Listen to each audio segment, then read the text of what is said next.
بسم اللہ الرحمن الرحیم۔ بہت سال پہلے کی بات ہے۔ ایک گاؤں میں ایک لڑکی رہتی تھی، دوسرے بچوں کی طرح اس کو بھی کھیل کود میں بہت مزہ آتا تھا، اور بچے تو کسی کی سنتے ہی نہیں۔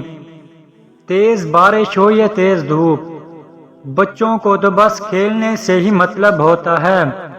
سخت گرمیوں کا موسم تھا اور دوپہر کا وقت تھا۔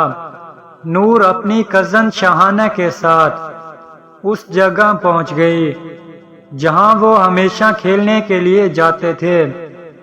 وہ جگہ ان کے گھر سے تھوڑی ہی دور تھی، اور وہاں پر ایک درخت تھا جہاں پہ بچیوں نے کھیلنے کے لیے ایک جھولا لگایا ہوا تھا۔ ویسے تو اس درخت کے پاس ہمیشہ کوئی نہ کوئی لڑکی موجود ہوتی تھی، پر اس دن وہاں پر کوئی لڑکی نہیں تھی۔ تو انہوں نے کہا، چلو اچھا آج ہم مزے سے کھیلیں گے، اور نور جلدی سے جا کر جھولے پر بیٹھ گئی، اور اس بات پر شاہانہ کو بہت غصہ آیا۔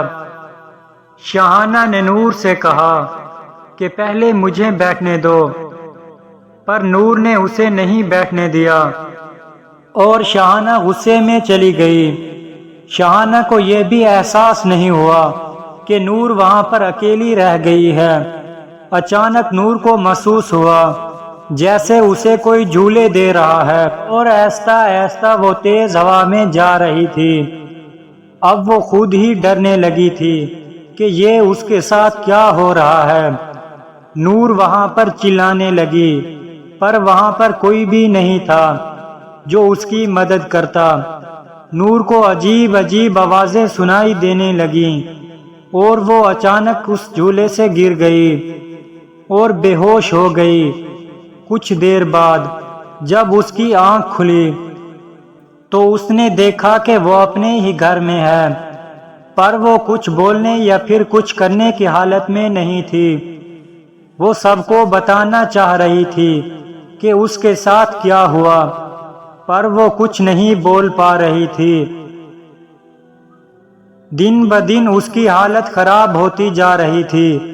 اس کے ماں باپ نے ہر ڈاکٹر ہر حکیم سے بات کی، مگر کسی نے اس کا علاج نہیں کیا۔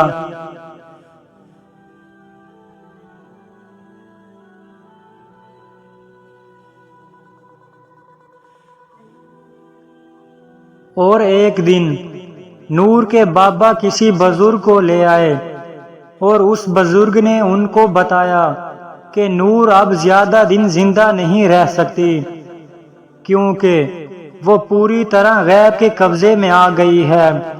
پھر بھی اس بزرگ نے اپنی طرف سے پوری کوشش کی کہ وہ نور کو بچا لے، پر کچھ دن بعد پتہ چلا کہ نور اب اس دنیا میں نہیں رہی۔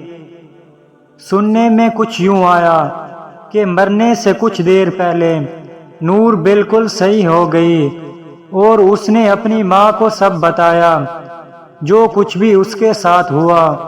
اور آخری بات جو اس نے بتائی وہ یہ تھی کہ کوئی اس کے کان میں روز کہتا تھا کہ موت کا کوئی علاج نہیں ہے،